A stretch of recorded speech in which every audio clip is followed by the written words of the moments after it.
I'm a man of simple tastes. I'm always satisfied with the best. That is a quotation by Oscar Wilde, and it's also on the webpage of Alpina, the tuner of BMW cars, in which we're looking at here, made by MiniGT. You might want to watch Champion DJK, his videos. I saw this on his video, and so I ordered it as well. It's a cool looking vehicle. I had some 187 scale Alpina BMWs by Herpa, a German model car company. It's quite interesting that Herpa doesn't make 164 scale cars because they have such an extensive collection of vehicles in 187th that they could, if they entered this market, they would put a lot of companies out of business. Their models are very often better detailed than anything in this scale. So anyways, as a random note, this Alpina brand, it's founded by a gentleman, Burkhard Bovensiepin. I'm not sure if I'm pronouncing that right, so I apologize. And when he was younger, he designed a multi-carburetor unit for the BMW 1500 and called it the Alpina unit. And that started his life and career with this Alpina company, modifying BMWs over the past 50 years. And nowadays, their production output is around 1,700 Alpina vehicles every year. Okay, so looking at this box here, it's pretty cool. So this is a specific model that I did look up photographs of so we can compare it to. And this is a right-hand drive version, and it is a licensed product. Good packaging, you know that you have this little blister, so if you want to store your vehicle in storage, you can. Okay, so let's take a look here. Now this particular Alpina is based on the M3 E30 body, and it's obviously a two-door. So Alpina tunes engines and then has some, cosmetic, differences, of course. Their trademark is this like graphic pattern on their vehicles. It's really cool. I like it. It looks classy to me. And then very often they have these really thin multi-spoke wheels. Anyways, this engine is supposed to be 3.4 liters. It's an inline six still, but it's supposed to be making 250 horsepower according to the internet. I don't know if that's well. I think I got it off the Alpina website, so I assume that's correct. Okay, anyways, hopefully you can look at the images. I mean, it's pretty close. I don't notice anything glaringly wrong, right? I guess the only criticism is the headlights look a little small. So, if you look at the headlights on the real car, it's almost like they're touching the metal of the hood, and there's a little gap there. But here, because they have the little black plastic that the headlight has to fit into, they just had to make them smaller, it seems. Or maybe not, I don't know. Well, anyways, let's go to the back end and see what this is comparing like. Let's see if I can hold it at the best angle. I guess that probably would be the best place. Focus on the model. I think the back end view looks a lot more like the photograph. Yeah, it looks pretty good. Alright, so you can rewind, pause, and decide for yourself if it looks good, but my impressions are yes, it looks pretty neat. Alright, so what I always gravitate towards are the wheels, and yes, they look really nice. There's air passing between those spokes, these really thin spokes, so that's really good. It rolls alright, I guess, right? And then this blue is really nice. It's a metallic. The speckling isn't super large. And then they have this printed on Alpina graphic. Looks good. The black paint around the windows is alright. No paint in the mirrors.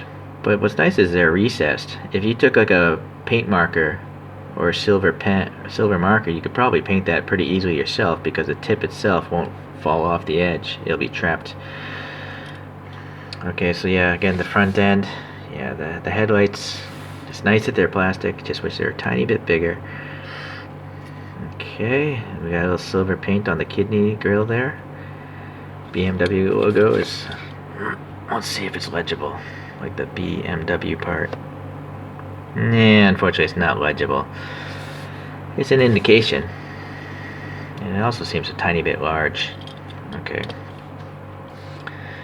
Alright, so you got some orange printed on reflectors there, or maybe those are turn signals, and then some silver here for the fog lights, and then again the branding is looking good with that stripe as well, and it wraps around on the bumper, or this air dam there, so that looks good.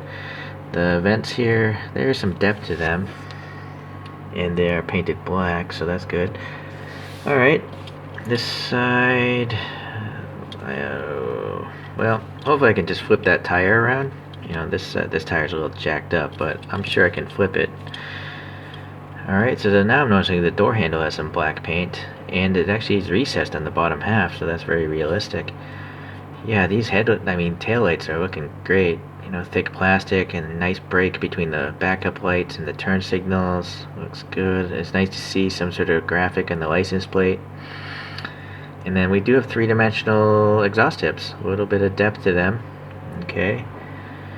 And it looks like on the photo of the real car they're just raw steel, so I can understand why these aren't painted. They look pretty dark on that photo. Okay, so now we got the printing there, it looks legible. Let's try to zoom in on that one. B6 3.5S, alright. Alpina. Yeah, look at that clear coat, really nice. The wing isn't super thick plastic, you know, it's definitely better than a Hot Wheels.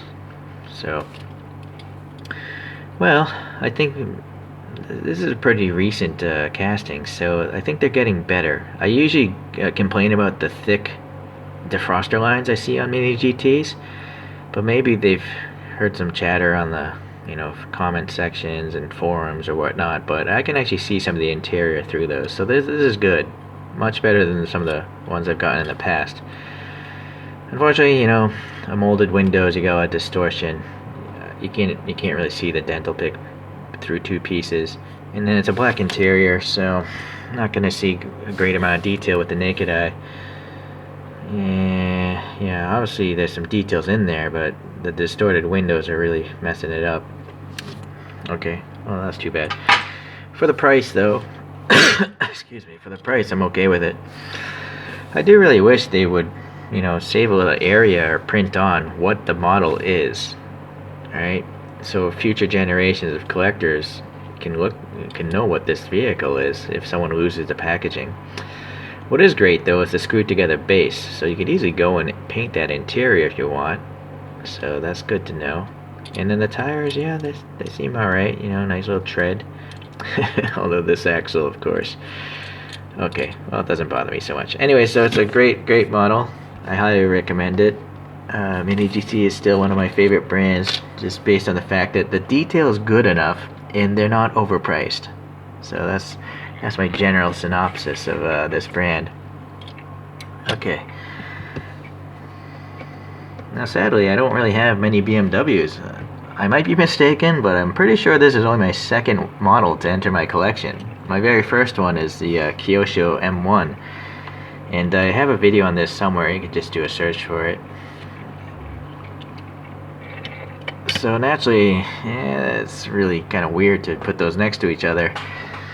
But that's it. I don't really have any other Beamers. I'm really hoping like MiniGT will do the other Alpinas. Like there's a 7 series and a 5 series from the same era.